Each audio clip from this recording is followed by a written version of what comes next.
We obviously need to make contingency plans should the situation deteriorate, but we also need to broaden our support for this international situation.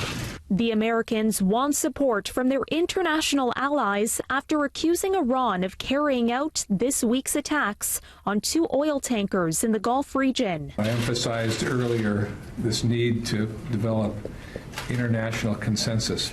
As tensions with the United States escalate, Iran's president confirms the country will stop complying with some commitments in the 2015 nuclear deal that was agreed with global powers, unless Iran sees what he called positive signals from other signatories to the deal, which include Russia, China, Britain, and other European countries.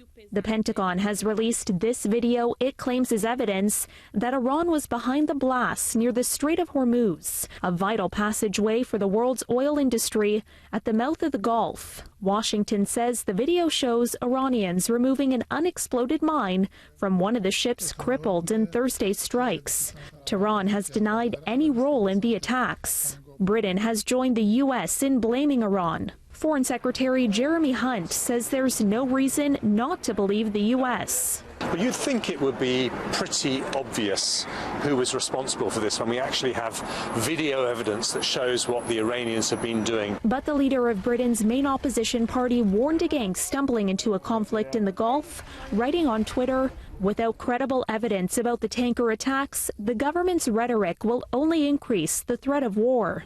Some of the state's other allies remain skeptical. Germany says it's not so sure Iran was to blame. Canada has condemned the attacks, but hasn't said if it believes the U.S. assessment that Iran was responsible. In a statement, Global Affairs Canada says Canada is a trading nation dependent upon freedom of navigation and the uninterrupted passage of maritime trade, and Canada remains deeply concerned about further escalations in an already tense region.